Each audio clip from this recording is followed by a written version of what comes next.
একটি মেয়েকে পটাবার জন্য আমি বিতর্ক করেছিলাম। কিন্তু আজকে তোমরা এসছো, কেউ প্রধানমন্ত্রী হবা, কেউ হিলারি হবা। কি ভয়ঙ্কর মিথ্যা কথা! কারণ আমি একটি মেয়েকে শুধু পটাতে চেয়েছিলাম, কি দিয়ে? বিতর্ক দিয়ে। সে আমাকে পাত্তা দেয় না, সে আমার দিকে তাকায় না। আমি তখন অষ্টম শ্রেণীতে পড়ি, শুধু তার দিকে একবার তাকাবো, কি সেই কৌশল, কিন্তু সে তাকায় না। পরে ভাবলাম বিতর্ককে আশ্রয় করি, সেখানে যদি দাঁড়ায় তাহলে মেয়েটি মনে হয় আমার দিকে তাকিয়েই থাকবে। এই আশায় আমি বিতর্ক করেছিলাম। এরকম আশা নিয়ে একবার আমি সিলেট যাচ্ছিলাম। তখন আমি আর অষ্টম শ্রেণীর বালক নই, এয়ারপোর্ট স্টেশন থেকে উঠেছি। তো যাওয়ার সময় ট্রেন, সকালে সিলেটের ট্রেন, আমি উঠলাম। উঠে আমার সিটে গেলাম, দেখি আমার একটি সিট, সামনে আরেকটি সিট, মানে ডাবল ডাবল না। পরে কেউ আসে না, পরে একটি মেয়ে আসে এবং মেয়েটি সামনে বসার পর আমি একটু সতেজ হয়ে গেলাম। পুরুষের মন তো।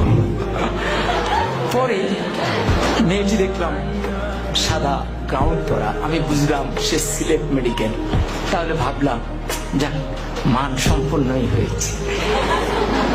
এরপরে ট্রেনে গিয়ে যাচ্ছে, আমার মনে কত কিছু আসে, কত ভাবনা আসে, কিন্তু আমি তো কথা বলতে পারতেছি না, খুব আনইজি বোধ করছি। কি করব? ট্রেন যায় ভিড়লো আখাউড়া স্টেশনে। আখাউড়া তো নাম শুনেছ না? তো পরে আমি আখাউড়া স্টেশনে গেলাম। যাওয়ার পর হঠাৎ আমি তো মেয়েটার দিকে তাকানোর চেষ্টাই করি, কিন্তু মেয়েটা করে কিনা আমি ঠিক বুঝি না। তো হঠাৎ করে একজন আসলেন, এসে বললেন, ভাই লাগবে? আমি বললাম না, আমার তো খেয়াল মেয়েটির দিকে। এরপরে উনি একটু দূরে গিয়ে দাঁড়ালেন। এবার আরেকজন আসলেন, উনি এসে বললেন লাগবে? আমি বললাম না। এবার উনিও গিয়ে দাঁড়ালেন, কেউ যাচ্ছেন না। তৃতীয় একজন একটু মোটা, সে আরেকটু মুখের সুরে, লাগবে? আমি বললাম না।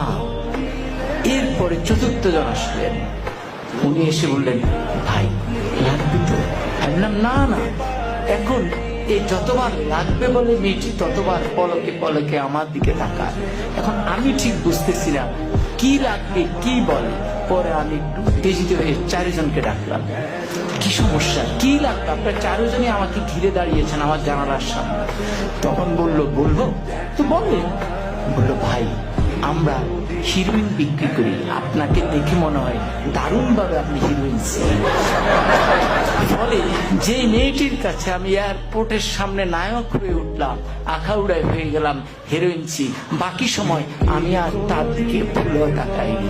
কিন্তু মেয়েটি ওই হিরোইনসি বলার পর যে মুস্কি হাসি দিয়েছে, সে হাসিটি আজও আমি ভুলিনি।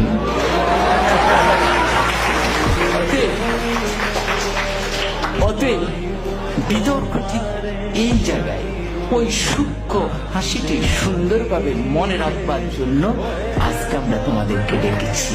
জোর করে মেয়েটিকে উঠিয়ে নেওয়ার জন্য নয়, তার ওই সুন্দর হাসি নিয়ে আমি আমার জীবন পার করে দিচ্ছি।